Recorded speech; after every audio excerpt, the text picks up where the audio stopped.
Picture two factories. They run the same machines and do the exact same amount of real work. But one of them gets a bigger electricity bill and needs thicker cables to feed it. So what's different? The answer is their power factor. It's one of the most useful ideas in electrical engineering, and once it clicks, you'll understand why the grid cares so much about it. So let's break down what power factor really is and why a low one quietly costs money. Let's start with the power you actually want. We call it real power, measured in kilowatts. This is the power that turns a motor's shaft, heats an element, or lights a room. For a simple load like a heater, the voltage and the current rise and fall perfectly together, in step. When they're in step like this, every bit of the power flowing in gets turned into useful work. Nothing is wasted, and the power factor is a perfect 1.0. That's the ideal we're aiming for. But most heavy equipment isn't a simple heater. Motors and transformers work by building magnetic fields, and those fields need energy to set up. Here's the catch. That energy isn't used up. It's borrowed.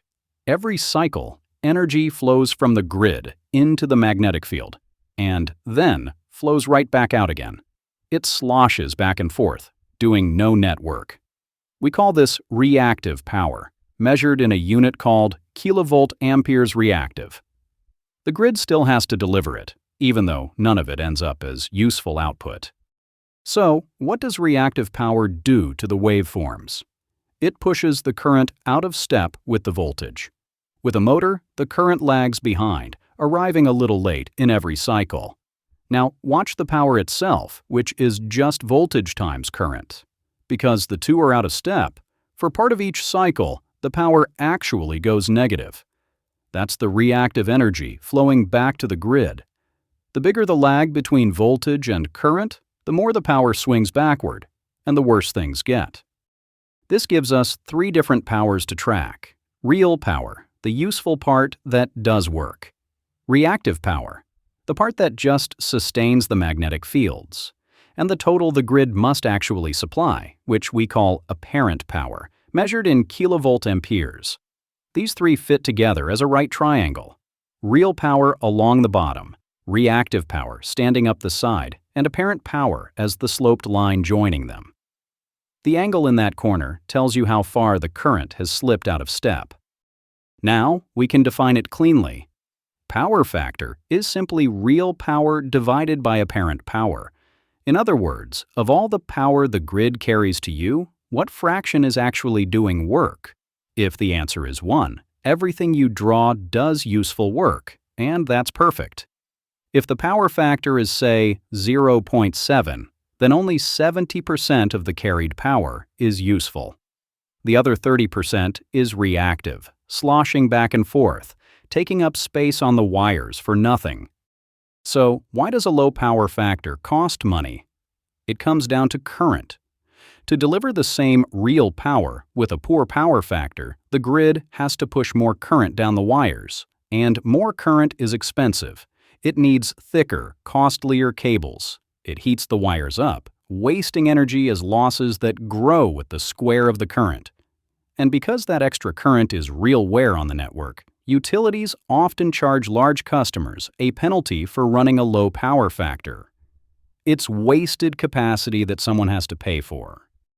Here's the good news. A low power factor is fixable, and the fix is surprisingly neat. The trouble was inductive loads pulling current that lags, so we add the opposite. A capacitor pulls current that leads, the mirror image. Place a bank of capacitors near the motors, and they supply the reactive power locally. The magnetic energy now sloshes between the motors and the capacitors, instead of traveling all the way back to the power station.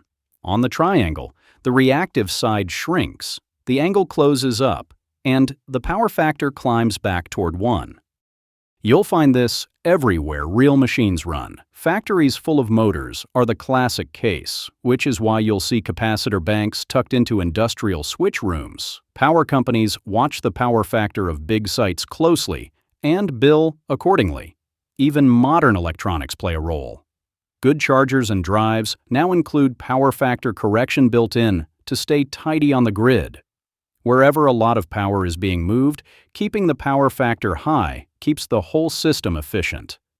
So, let's pull it together. Real power does the work. Reactive power just sustains the magnetic fields and does no net work. Apparent power is the total the grid has to carry. Power factor is the ratio of useful power to total power, and a high one means a clean, efficient supply. A low one means wasted current, hotter cables, and bigger bills, which capacitors can quietly fix. Next time you hear the term, you'll know exactly what it means. Thanks for watching.